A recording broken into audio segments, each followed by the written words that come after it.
자, 11장 후반부 수업 시작하겠습니다. 자, 지역사회 자활 프로그램이나 이런 것도 살펴봤으니까 이번에는 이제 지역사회 자활 실천 기관에 대해서 살펴보도록 하겠습니다. 자활 사업 실시 기간을 우리가 이제 세 가지 크게 살펴보려고 하는데요. 그 중에 이제 지역 자활센터가 이제 가장 대표적인 곳입니다. 자활을 하는 곳은 자활센터 이외에도 사회복지관이나 고용센터 등도 실제로 자활 사업을 하고 있고요. 이런 기관 중에 이제 대표적인 자활 실천 기관이 지역 자활센터라고 할 수 있습니다. 일반적으로 자활 사업의 이 체계는 중앙에 있는 중앙자활센터가 있고 광역자치단체에 있는 광역자활센터가 있고 그 밑으로 시군구에 있는 지역자활센터 이렇게 구축되어 있습니다. 그리고 이제 지역자활사업의 활성화를 위해서 민관 협력 체계로 자활기관 협의체라는 것을 이제 운영하고 있습니다. 그래서 오늘 이 11장 후반부에서는 중앙자활센터는 제외하고 지역자활센터, 광역자활센터, 그 다음에 자활기관 협의체가 어떤 곳인지 좀 살펴보려고 합니다. 먼저 첫 번째가 이제 지역자활센터입니다. 지역자활센터의 정의를 보겠습니다. 지역자활센터라는 곳은 근로능력이 있는 저소득층에게 집중적이고 체계적인 자활지원 서비스를 제공해서 이분들이 자활 의욕을 높이고 또 자립 능력의 향상을 지원해주고 또 기초수급자나 차상위 계층의 자활 촉진에 필요한 사업을 수행하는 민간 자활 사업 실시 기관을 일컬어 지역자활센터라고 합니다. 지역자활센터는 사회복지기관들 중에서 특별히 이제 위탁기관이 아니라 특정한 지정 절차를 거쳐서 보건복지부의 심의를 통해서 지정이 되는 곳이 지역자활센터입니다.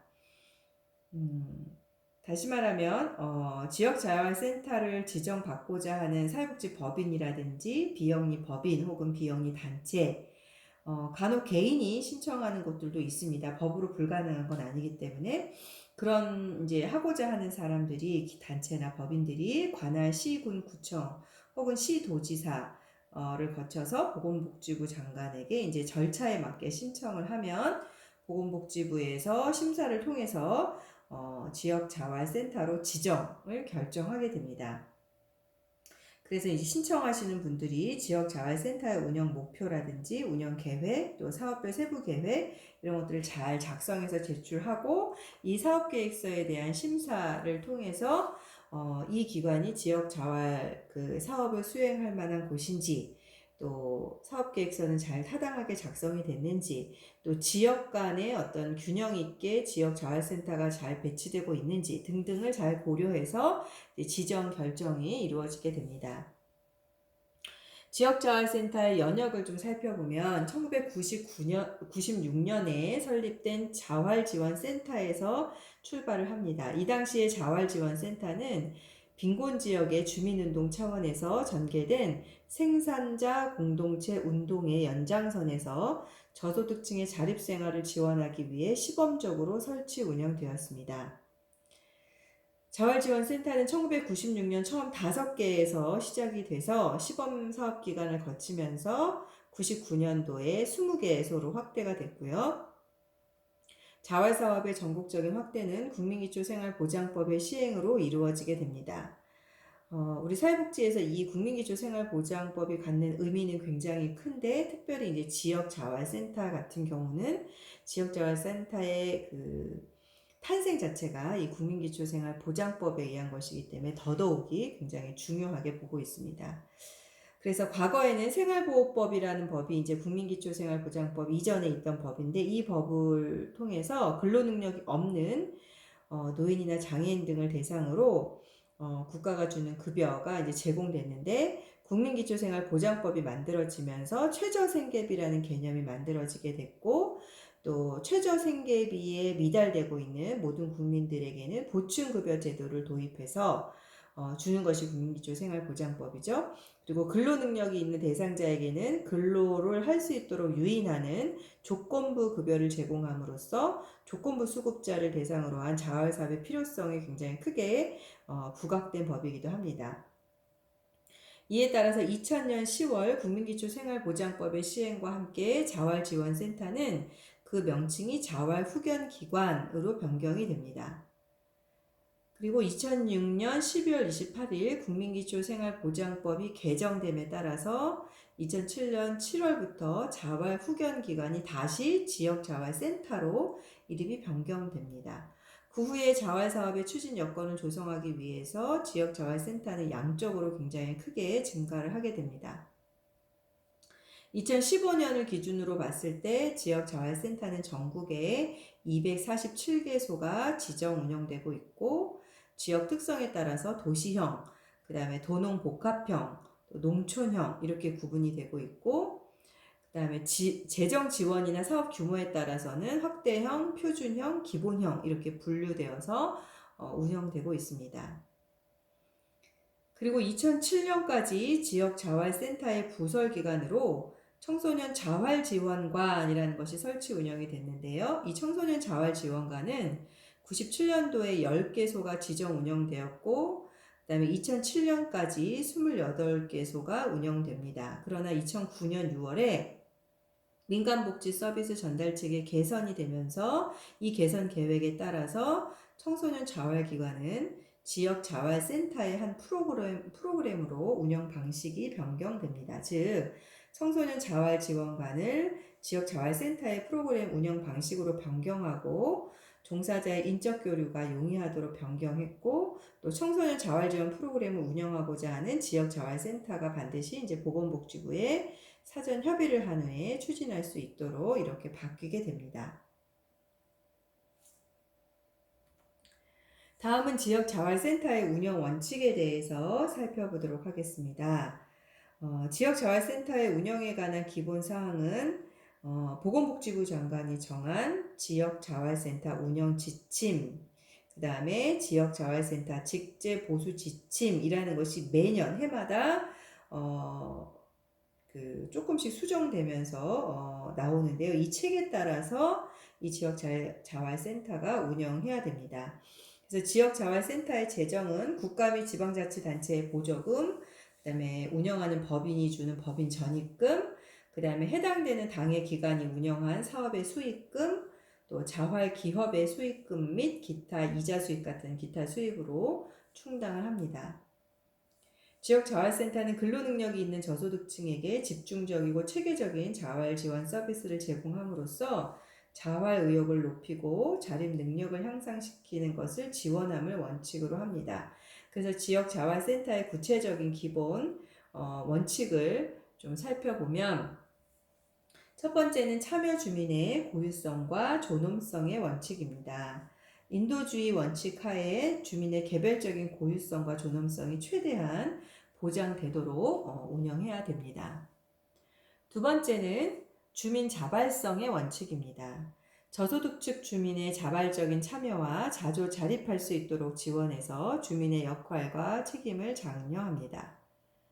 세 번째는 독립성의 원칙인데 독립된 행정 체계와 운영 체계를 가져야 하고 기존 복지관이나 시설의 프로그램 일부로 편입해서 운영하는 것은 안 된다는 것이 바로 독립성의 원칙입니다.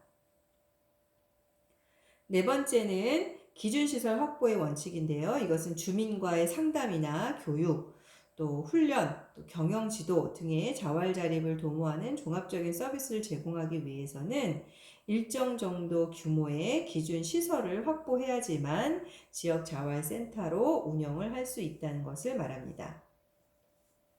다섯 번째는 전문가에 의한 사업 수행의 원칙입니다.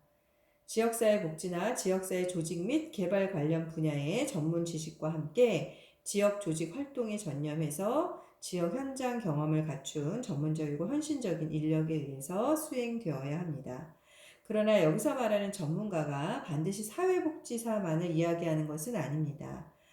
좀 전에 말씀드린 것처럼 지역사회 조직이라든지 지역사회 개발과 관련된 전문가, 그러면 사실은 시민사회 운동을 하시는 분들이 더 전문가로 인정받기 때문에 실제로 지역자활센터의 인력을 보면 사회복지사가 아니라 시민운동이나 노동운동 하셨던 분들도 직원으로 뽑을 수 있도록 그렇게 되어 있습니다. 여섯 번째는 지역사회 재반 자원 활용의 원칙입니다. 주민의 자립을 위해서 지역 내에 다양한 물적, 인적 자원이 필요하고 이를 위해서는 지역의 다양한 재반 자원을 조직하고 동원해서 실제로 쓸 수 있는 가용 자원으로 잘 활용해야 한다는 것을 말합니다. 그 다음 일곱 번째는 사업 실행 평가의 원칙입니다. 주민의 생활 향상과 변화의 효과, 또 재정 투자의 효과, 사업 내용이나 방법의 적합성 등이 지속적으로 평가되어야 하고 또 평가 결과가 새로운 사업 수행에 환류해서 잘 활용될 수 있어야 한다는 것을 말합니다. 다음은 지역자활센터의 사업과 과제에 대해서 살펴볼게요. 자, 지역자활센터는 저소득층의 일자리를 창출하고 주민의 경제적 자립 지원, 또 나아가서는 지역사회 연대를 실현하고 지역 공동체를 형성하는 데 노력하고 있고 또 지역 자활 사업의 핵심 인프라 역할을 수행하고 있습니다. 그리고 지역 자활센터의 특징은 이전에 이제 생활보호법이었던 시절에는 일방적인 급여 전달을 중심으로 하는 방식이었다면 이 국민기초생활보장법에 의한 지역 자활센터는 이런 방식에서 탈피해서 저소득층 주민 간의 유대감을 바탕으로 하는 공동체적 사업 방식을 적용하고 있다는 것이 그 특징이라고 할 수 있습니다. 지역 자활센터의 자활 지원 대상자로는 지역 내 저소득층의 자활을 위해서 지원이 필요한 사람들을 자활 지원 대상자로 선정해서 지역 자활센터의 사업에 참여하게 하되 국민기초생활보장법에 있는 그 대상자들을 우선 선정해야 합니다.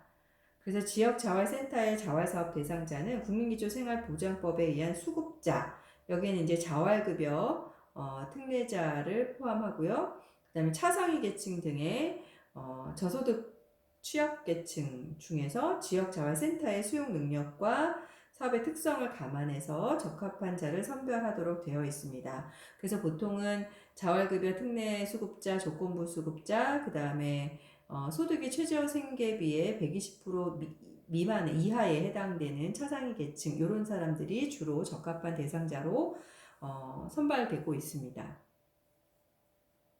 지역자활센터가 이 자활지원 대상자에게 실시하는 주요 사업으로는 우리가 앞서서도 살펴보긴 했지만 자활 의욕 고취를 위한 교육, 그 다음에 자활을 위한 정보 제공과 상담, 또 직업 교육 및 취업 알선, 그리고 생업을 위한 자금 융자 알선, 자영업자 창업 지원 및 기술, 경영지도, 또 자활기업의 설립 운영 지원, 기타 자활을 위한 각종 사업들을 하고 있습니다.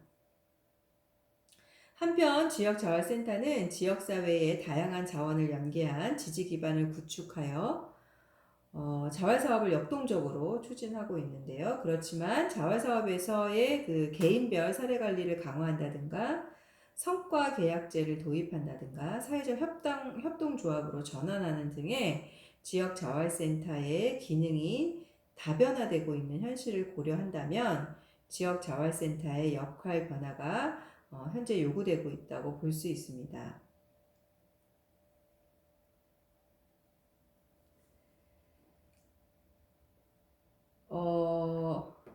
지역자활센터가 자활 사업을 더욱 활성화하고 효율적으로 추진하고 또 지역사회의 자활 실천의 어떤 한 주체로서의 위상을 잘 확립하기 위해서는 앞으로 우리가 풀어나가야 되는 과제도 상당히 많이 있습니다. 그 과제를 좀 살펴보면 첫 번째, 지역자활센터는 지역사회에서 자활사업의 핵심 인프라로서의 역할을 하고 있지만 자활사업 참여자의 선정이나 확대, 그리고 지방자치단체의 협조, 지역자활센터의 실무자들의 전문성, 또 자활지원 네트워크의 구축 등에서의 보완이 좀 필요합니다. 그리고 지역자활센터의 연대 및 조직 운영 능력에서의 지역별 편차를 극복해야 할 것입니다. 왜냐하면 지역별 편차는 생활 공간의 차이로 인하여 자활 서비스의 수급 측면에서의 불평등을 심화하기 때문입니다. 두 번째는 자활 사업의 효과와 관련해서 참여자 개별 특성을 반영한 프로그램을 다양화하고 전문 상담 및 사례관리 활동을 강화해야 한다는 것입니다. 어느 정도 근로 의지와 능력은 가지고 있지만 시장에서 경쟁하기에는 취약한 대상자에게 적합한 일자리나 지역사회에서 해결해야 할 과제이면서 동시에 공익성이 강한 사회적 일자리를 적극적으로 개발하고 지원하는 역할을 지역자활센터가 강화해 나가야 합니다. 세 번째는 지역자활센터가 실시하고 있는 사업들이 상호 연계성을 가질 수 있도록 운영되어야 한다는 것입니다. 특별히 이제 지역자활센터가 굉장히 빠른 속도로 변화하면서 새로운 역할을 요구하고 있기 때문에 지역자활센터의 이런 새로운 역할을 재정립할 필요가 있습니다. 그래서 지역의 자활 수요 및 여건이라든지 맞춤형 급여 체계에 따른 급여 자격의 변화와 같은 것들이 지역 자활센터의 어떤 한계를 가져왔기 때문에 지역적 특성을 잘 반영해서 전문 지원 기관으로서 지역 자활센터의 역할을 재설정하기 위해서는 다양한 사업들을 상호 연계할 수 있도록 하는 것이 필요하겠습니다. 네 번째는 지역 자활센터의 전문 역량을 높이기 위해서 실무자의 처우 개선에 적극적인 노력을 기울여야 한다는 것입니다. 특히 지역 자활센터 실무자들의 이직률이 상대적으로 높게 나타나는데 실무자의 잦은 이직은 사업의 연속성이나 축적된 업무 역량을 감소시켜서 지역 자활센터의 사업 수행 능력과 전문성을 약화하는 결과를 초래할 수 있기 때문에 지역 자활센터의 전문성 강화는 실무자의 처우 개선에서 출발해야 할 것입니다. 보건복지부가 해마다 아까 제가 앞서서 말씀드린 것처럼 지역자활센터 직원들의 보수에 대한 지침을 정해서 발표를 하고 있는데요. 여기서 이제 우리가 항상 문제라고 인식하고 있는 것 중에 하나가 뭐냐면 보건복지부가 정한 사회복지시설 공동 급여 체계가 있습니다. 그런데 유난히 거기에 지역자활센터는 해당되지 못하고 있어요. 보건복지부가 정한 사회복지시설 공통급여 체계에서 제외된 시설 대표적인 두 곳이 이 지역자활센터랑 지역아동센터, 이 두 곳이 분명히 사회복지시설임에도 불구하고 사회복지사 공통보수지침을 따르고 있지 않아서 이 부분은 끊임없이 현재 현장에서도 목소리를 높여서 최소한 보건복지부 공통지침 정도의 수준으로 올려다오라고 계속 노력하면서 요구하고 있는 부분입니다. 그 다음에 마지막으로 복지와 고용의 통합적 서비스 제공 체계 구축이 필요하다라는 건데요. 이건 쉽게 말하면 지역 자활센터의 성격은 복지의 성격을 가지고 있지만 사업의 내용을 들여다보면 고용이라는 성격을 가지고 있어서 이 두 가지를 어떻게 잘 접목시켜 나갈 것이냐, 이게 굉장히 중요한 과제이고요.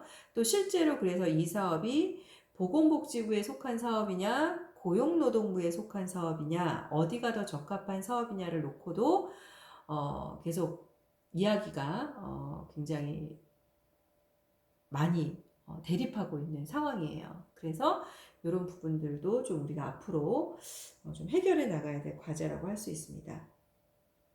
한편 이제 자활사업의 사회적 쟁점으로는 대상자의 탈빈곤이 과연 얼마나 이루어졌느냐라고 봤을 때 실제로 지역 자활센터에서 활동한 대상자들이 여전히 빈곤하다라는 문제죠. 다시 말하면 대상자가 탈빈곤한 효과성이 낮다라는 것이 문제점으로 계속해서 제기되고 있습니다.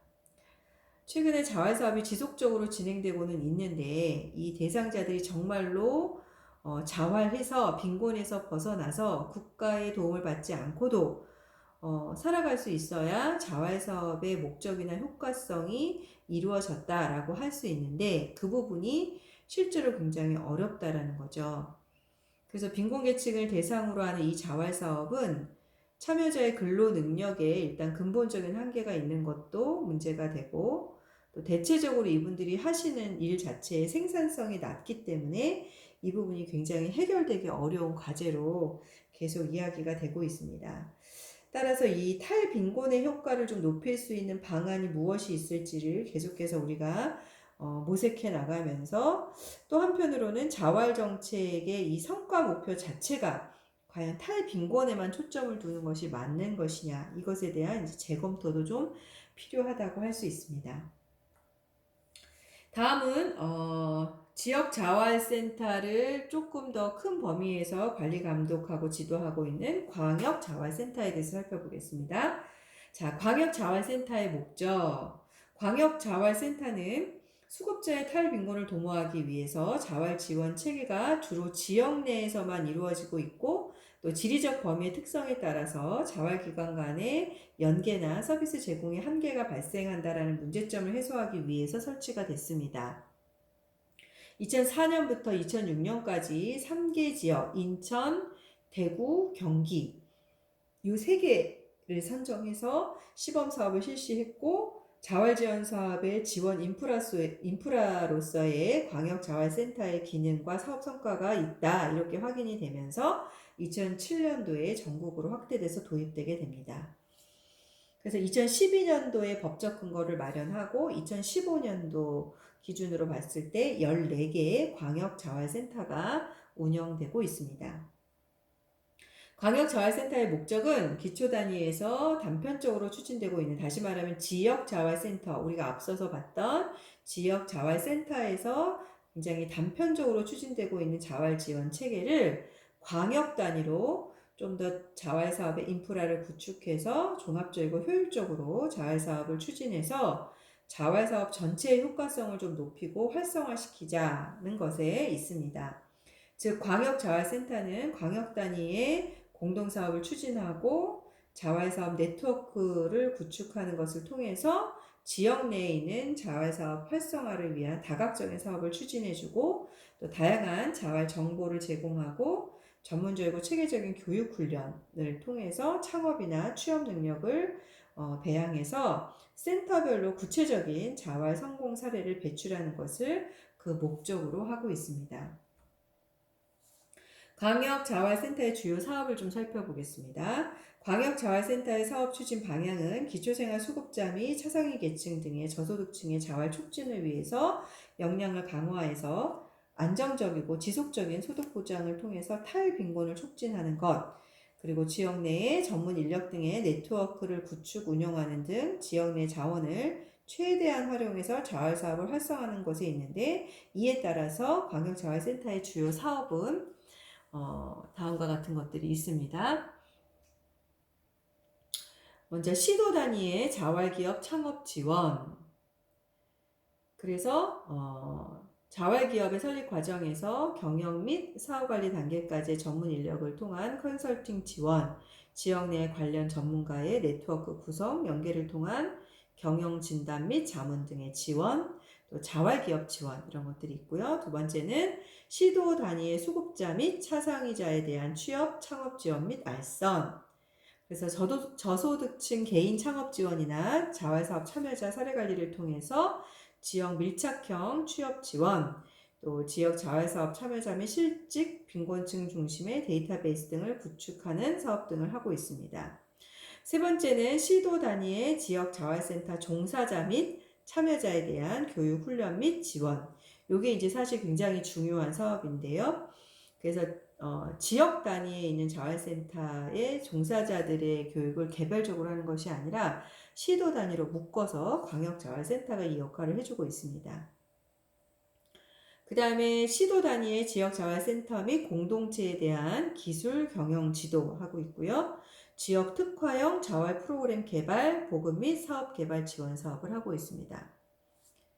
그리고 시도 단위의 자활 지원을 위한 조사, 연구, 홍보 사업하고 있고, 시도 단위의 자산형 지원 사업을 위한 위탁 운영, 그리고 자활기금 위탁 운영 및 무담보 소액 대출 집행, 또 기타 자활 활성화를 위한 사업 등을 광역자활센터의 주요 사업으로 진행하고 있습니다.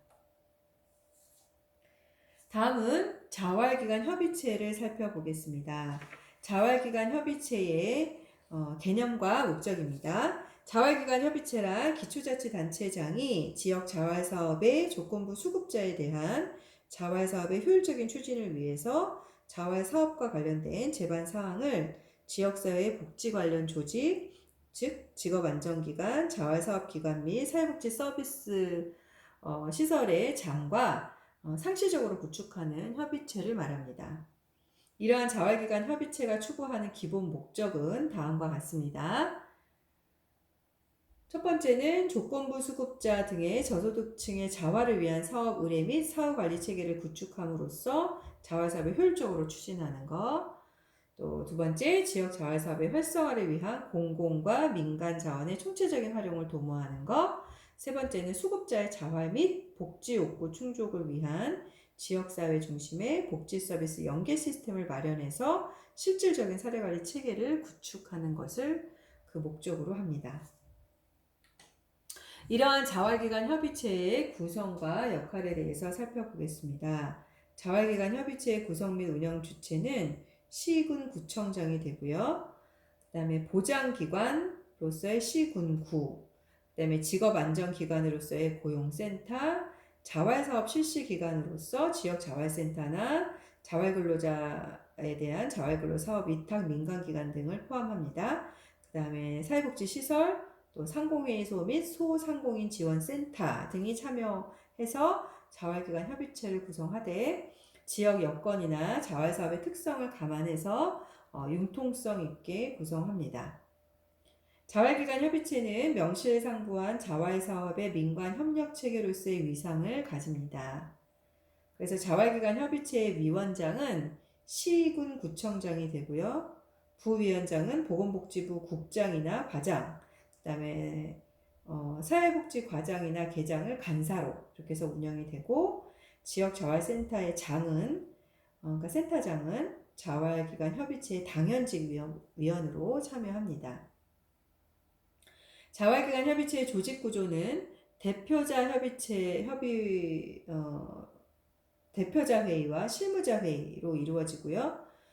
자활기관 협의체의 대표자 회의는 자활사업 관련 기관의 해당 연도의 사업 실시 계획이나 사업별 수용 가능 인원 등에 대한 보고, 또 지역 특성을 반영한 자활사업의 실시 방향 등 그 해당하는 연도의 지역 자활 지원 계획의 수립과 관련된 여러 가지 사항들을 보고하고 점검하고 심의하는 그런 역할을 합니다. 자활기관 협의체 내에서 자활사업별 적정 대상자 선정에 대한 검토가 이루어지고, 또 자활근로 민간 위탁 단체를 선정하고 지역 자활 지원 연계망 구축 및 우수 사례 발굴 전파하는 기능을 수행하고 있습니다. 자, 여기까지가 우리가 11장 교재를 통해서 지역사회 자활과 자활기관, 실천기관들에 대해서 살펴봤습니다. 우리 잠시 쉬고 그 다음에 우리가 지역자활센터의 사례에 대해서 우리가 다음 시간에 공부하도록 하겠습니다.